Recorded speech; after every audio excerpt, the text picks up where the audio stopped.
So how's everybody doing tonight? So enthusiastic. I'm here to talk about cats. Got any cat lovers in the audience? Suckers. No, I say that really because, you know, cats have us figured out. You know, they play us like fiddles, you know? Like little fiddles, like little cat-sized, like smaller than a hot dog, like, you know, fiddles. That's how they play us. Like with that meow, you know that famous cat meow? Like, you know what the meow is, right? Cats don't meow to each other in the wild. Like that's not a God-given ability to meow. Like they might hiss, you know, but it's not really like a snake's hiss, right? It's more like a right? Or when they get really mad, they might go. Or when they're in heat, they make that like old lady dying in a fire sound. They're like, but they don't hiss. Actually, the meow is something that cats developed in order to mimic the sound of a crying human baby. Did you know that? You didn't know that, right? Look it up. It's true. And what I think happened is a bunch of years ago, this group of cats kidnapped a bunch of babies and they took them to like their underground cat lair, like, you know, like they're ninja cats, and they tied them up and they got little cat microphones and they recorded these poor babies crying and played back the recordings over and over until they could mimic the sound, and they taught it to all the other cats over like thousands of years of domestication, and they developed this meow. And if you think about it, meow, M-E-O-W, mankind easily outwitted. Seriously, the meow is the cat's primary weapon of manipulation, and we're buying right into it. Well, you are, I'm not. I'm on to them. And it's taken me a while to put all this together because I was never really around cats. I didn't have cats growing up, but about a year ago I moved in with my girlfriend. We got a place together, and she has a cat. So the cat came with the girl. It was like as is. So here I am living with this cat. And it's all right, you know, I'm watching him. He's watching me too because he knows that, you know, I'm on to him. And, we pretend to, you know, be all right with each other. We tolerate each other when my girlfriend's around, but we're each secretly hoping that the other one dies. The good thing is that I got my girlfriend to agree that the cat's not allowed to come into the bedroom. This is because I'm allergic. And I just fucking hate him. And the thought of the cat like curling up next to me while I'm sleeping, it just creeps me out. Like, you know, rubbing up on me, like leaving his hair, like little parts of him, leaving them behind like a leper. It's disgusting. Right? Like if you knew somebody that shedded like a cat, you would stay the fuck away from them. Right? Like you go to hug them and you pull back and there's hair on them, like in your clothes. You know, like you get hair in your mouth, and that happens. You do get hair in your mouth. I don't know how, but it happens. But one time I'm going down on my girlfriend, right? And I'm like, wait, hold on. You know, that happens, you know. Like, she's shaved and everything, but she leaves that, you know, that diving board, right? And so,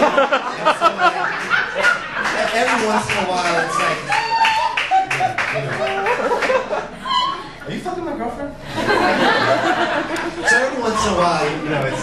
Anyways, I pull it out and it's like, it doesn't feel like a pube, it's like softer, right? So I turn on the light and it's a motherfucking cat hair in my mouth! Like, what the fuck? And I know that little fucker was outside the bedroom door, like this, like... This is like a little drinking glass for cats. And he's like calling his friends, he's like, no man, it totally worked, man! Look at this fucking mouth, boy! Like, my cat's a gangster. And he's like on Facebook, posting it, like...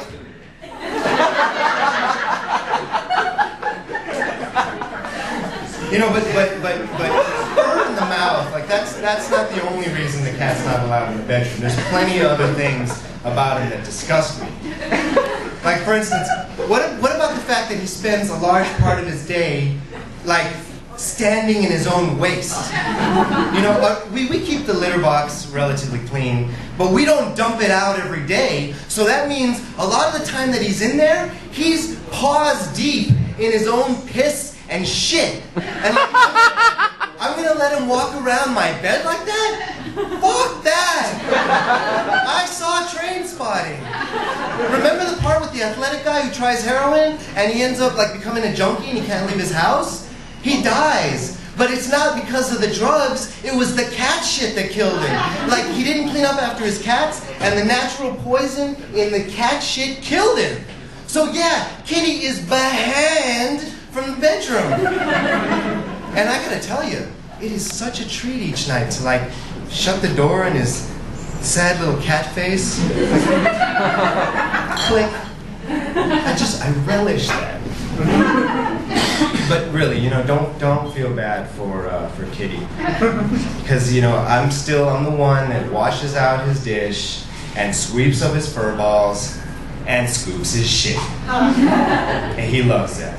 He loves it. He loves sitting there watching me scoop his shit out of the litter box. He sits there, he's like, yeah, bitch. That's right. Scoop that shit. You work that little baby shovel so good. He's like, you love it, don't you? You love the way it looks, the color. You even love the way it smells, don't you? I can tell. I bet you want to take a little nibble off it, don't you? It's all right. Go for it. Go ahead. Take a little nibble. It'll just be between you and me. I won't tell anybody. But I don't take a little nibble. And you know why? Because I bet if I did take a little nibble, he would tell someone. And how about that rub they give you? You know, on your calves, that loving rub that would be like really heartwarming if it wasn't such bullshit. You know, they don't do that to show affection. They're doing it because they're hungry. They only do it when they want food. They're like prostitutes. They trade physical affection for material goods. Think about it. It's sick. But you know, I really do love feeding him. I do. You know, when he rubs, I love giving him his food because he's really big. He's huge. He's like 21 pounds, and he's like super fat. And the vet said that if he keeps putting on more weight, I'm not gonna be around much longer. So like I'm in the bed, like taking notes, right? And when I feed him, I'm like, here you go. Yeah, who's such a hungry kitty? Oh, you want a little more? Oh, yeah. Suck it down, sunshine. And you know, if you ever have a cat that's like totally full, you can always get him to eat more if you sprinkle a little catnip and olive oil on his food. That's just a tip. Oh, speaking of tips, my friend suggested, why don't you just take the cat up to the second floor, dump him out the window, right? He says, like, cats jump out of the window all the time. And me being the sick fuck that I am, I actually thought about it. But no, it's a bad idea. Like, with my luck, some old lady we passing by on the sidewalk just happened to look up while I'm hanging out the window with this giant cat, like Michael Jackson with that baby, right?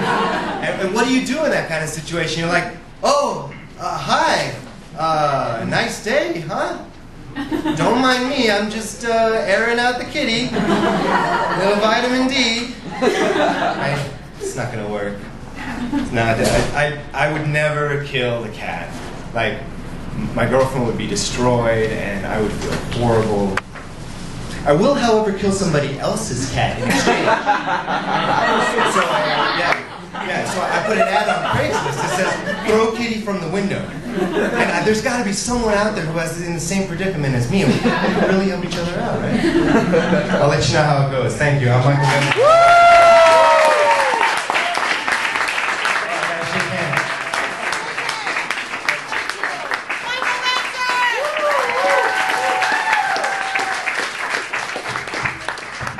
Abby's gonna kill him. You look tall from back there, but this microphone stand is incredibly tall. Are we having a good time?